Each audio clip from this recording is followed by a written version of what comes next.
I'm so excited to be here today, and I have to tell you that our story is quite similar to HEB. We have a lot of similarities. I didn't actually realize some of them, but I'm learning today, and I appreciate that. I have to tell you that I've been surprised over the last 3 days at how many times I've heard things about culture and community impact mentioned at a technology conference, right? That's kind of funny. I was amazed by it in the first few moments, but I've decided it's absolutely part of who we are because it goes into the fabric, right? It's everything we do as companies around the world to really make sure that we have a stake, right, in the ground, that we're making sure that we're making differences, and we do that in a whole variety of ways. So today I'd love to share with you a little bit about our company, mostly from the culture side and certainly on the community impact. But we have to start with our founder, just like at HEB. Mary Kay Ash was a very successful businesswoman in the 1940s and 50s. She would be very upset if I was telling you the years that she started working, but we'll still do that. But that was pretty progressive, right? In the 40s and 50s, for a woman to be successful in business was a huge deal. She was a successful salesperson in direct selling companies. The unfortunate part was that she kept training people, men, I have to say, that kept passing her over for jobs and becoming her boss. And that was really frustrating to her. And so what do frustrated employees do? They quit, right? Unfortunately. And so she quit, and she decided to write a book. And when she started writing that book, she started writing down the things that were good and positive about her former working experiences. And then she also wrote down the things that were bad. I can tell you that bad list was a whole lot longer than the good list, right? Happens for a lot of people, unfortunately. Well, as she wrote the book, she started realizing that it was actually a business plan and that she should be able to go out and really put that into action. And her whole focus was about really creating an opportunity that could be successful and could be really an adventure for women. And that's where she went. So in 1963, she started the company, and she took her life savings of $5,000 and she put it into the business. Well, she used to tell a funny story about her son, Richard, who was 21 years old, who came into the business with her and helped her start it. And she would talk about how, can you imagine entrusting your life savings to a 21-year-old? I have an almost 18-year-old. I wouldn't trust him with my life savings, I promise you. But at that point, she really didn't have any options. She felt like she had to go figure out something to do and how to do it differently. And she thought she had a great plan. And I would tell you, I agree. She opened a 500 square foot store here in Dallas, and she was able to find 9 friends to be her first independent beauty consultants. What do people do if they start a company, right? Maybe it's a little different today, but back in the 60s, she had to find her friends. She had to say, wow, I can get you involved. I can help you make a difference. And so that's where she started. I can honestly say that we're in an incredibly different place today. This is our global corporate headquarters here in Dallas, and a lot of things have changed, right? If you think about it, technology, supply chain, it goes on and on. Certainly our employees. We have a lot more than 9 independent beauty consultants today, but some things are still the same. Some things are absolutely part of the core and the culture of who we are. One of the first examples I can give you is that the company is still family-owned and still part of the Mary Kay family, and that's exciting. So that 21-year-old I mentioned that helped her start the business is our chairman of the board, has been in that role for many, many years. And his son, Ryan, is a very involved executive team member. He's a part of many teams and committees that I sit on and that others sit on. He gets involved in daily activities, and he talks here a little bit about our values. And I'm going to talk about them more in a minute. But he talked about how Mary Kay herself, his grandmother, really created that foundation and put those values into place and into action every day. And then he talks about how those values have really become our competitive advantage. And I would tell you that I think our values are a little bit different than most companies. We certainly had a brainstorming session many years ago, and we were trying to decide if we should renew the values because they looked a little bit different. And we started looking at all these other companies, and we said, wait a second. Time out. I still remember the meeting. I can picture where I was. And we said, wait a second. We've got to go back and really look at our foundation and what Mary Kay set up for us and what she taught us.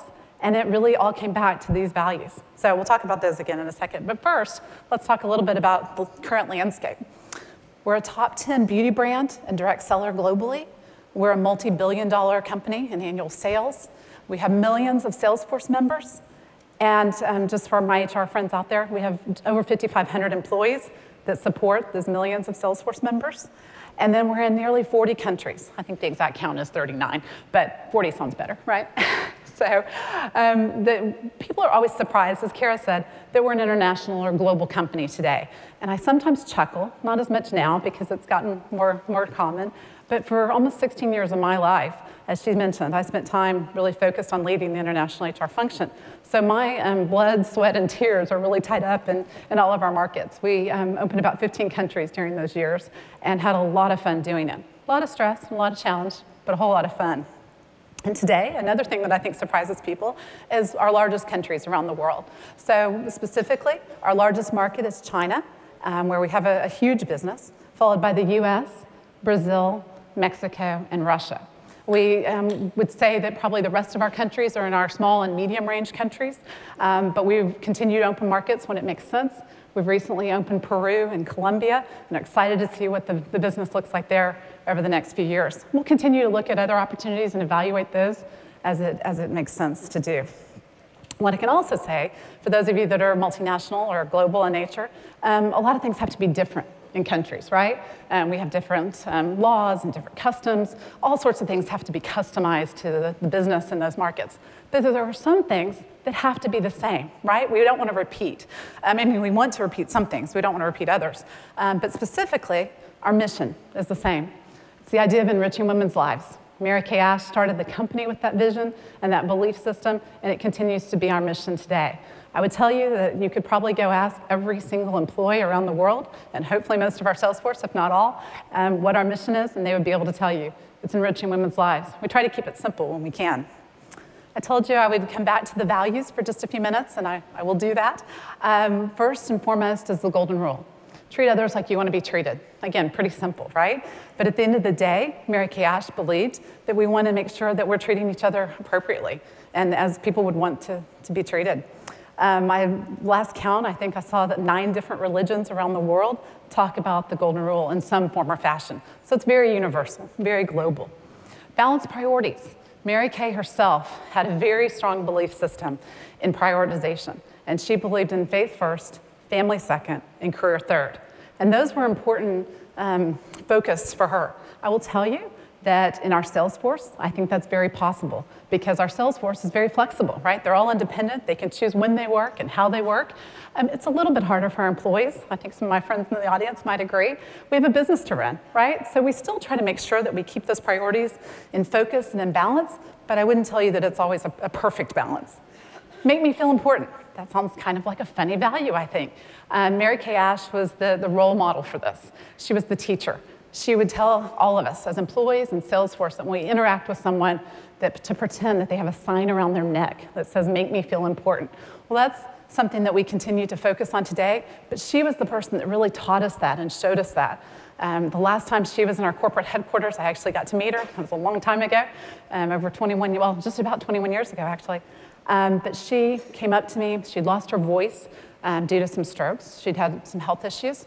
She walked up to me and she took my hand in her hands and she looked at me with these piercing eyes. And every person that's ever met Mary Kay talks about those experiences.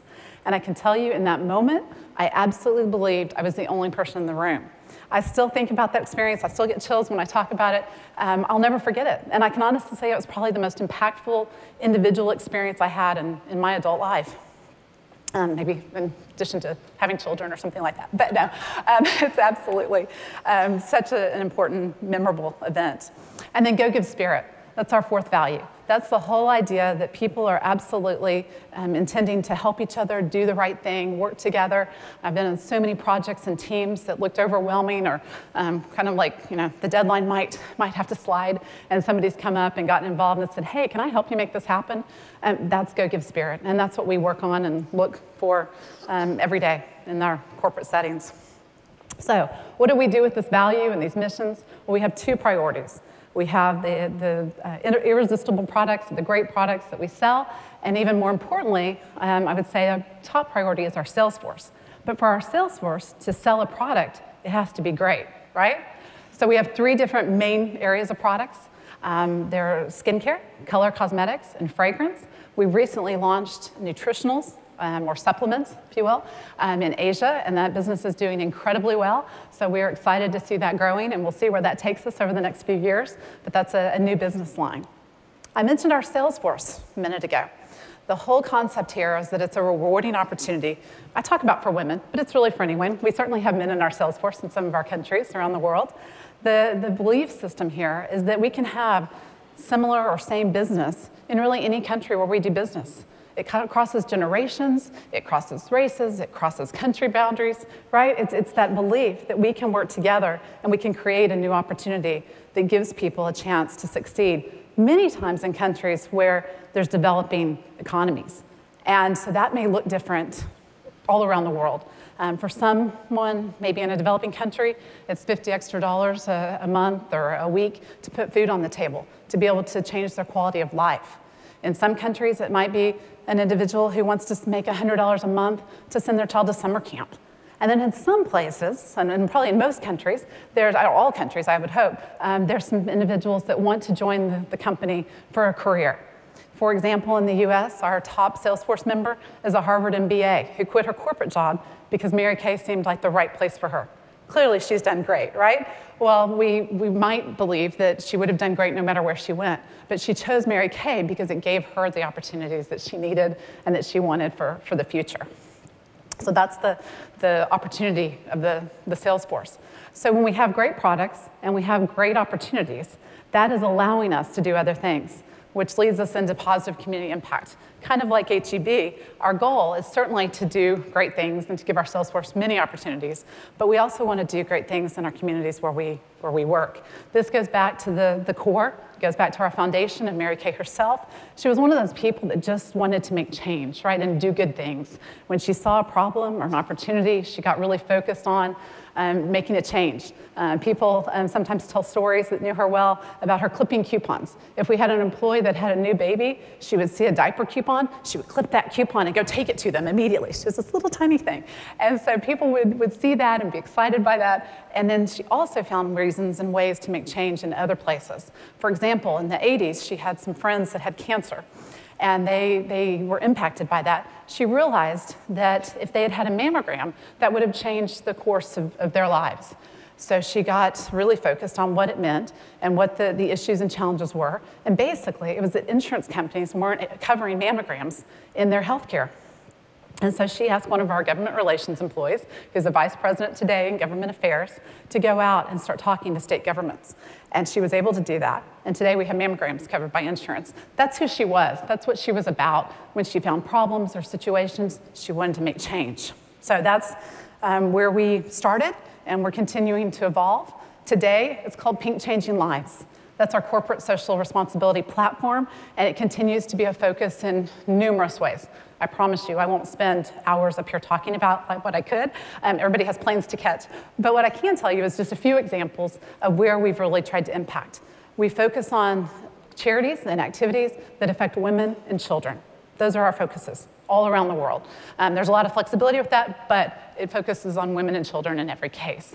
For example, in the US, we're focused on impacting cancers that affect women and ending domestic violence. I think cancer is probably one of those that people go, oh yeah, okay, that makes sense. Lots of companies do that. Well, we've spent millions and millions of dollars to provide grants to researchers, scientists, doctors, to either find cures for cancer or to find ways to help treat cancer. And that's been a great effort of ours for many years. And again, led by Mary Kay herself. Beyond that, we started looking at domestic violence. And people always say, well, why domestic violence? What does that mean? And why are you focused on it? Well, unfortunately, I have statistics that I can share with you today. So unfortunately, what the data tells us is that 1 in 4 women will be affected by domestic violence personally in their lifetime. 1 in 4. That sounds pretty bad, right? Well, on Tuesday, when Jacob asked how many parents were in the room, there were a lot of hands that went up, okay, including mine. Unfortunately, even worse than that 25% I just talked about, is that 1 in 3 young adults will be in an abusive dating relationship. That affects all of us, right? That affects our families, that affects our extended families, our friends. And you start realizing the impact that can have on people's lives every single day. And so over the last many years, we've donated over $57 million to really try to end domestic violence or to create a difference in ending domestic violence. And that's something we're really proud of and excited by, to be able to have an impact on that. One of the efforts, there's tons, I don't even know, I don't think I could count how many different efforts we'd make and to end domestic violence. But one of those that I thought you'd be interested in is called Don't Look Away. This has a couple of different prongs or legs to it. But the first one is a program that we support called Love is Respect, and it's a texting hotline. Remember the old days when you could call a hotline and ask questions and get answers and information to things, right? Well, new age, texting, right? Probably you guys, like me, don't always want to talk to someone, and then certainly our children and younger generations are not interested in talking. They want to text. So this program meets them on their platform, and it's really for anyone of any age, but it was really set up for younger generations. The individual can call that or text that hotline and get information from a trained counselor who's prepared to talk to them about their issues. Sometimes it's just a question, but sometimes it's a terribly challenging situation that they're in the middle of. So that's the first piece. We've donated millions of dollars to really support that effort, and Love is Respect. And the second piece is the compact you see here in the photo. That is a compact that we created, that has the texting hotline number on it. And so that compact is handed out to people, along with the little black cards that talk about the warning signs of domestic violence. One of the things I will tell you that I've learned over my years of researching this topic is that people don't always know that they're in domestic violence situations or domestic abuse. And so all of a sudden it takes something to kind of trigger them and make them realize that this is happening. And so the cards are helpful tools to help them do that.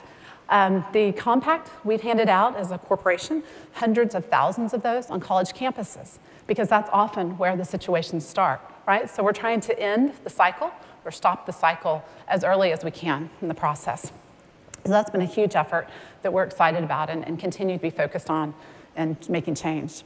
Another program is called Beauty That Counts, and this is the idea that it's the cause marketing campaigns that so many companies have started doing, right? When you're able to create tools or resources that are sold. So every year we have a new lipstick, and that becomes called the Beauty That Counts lipstick.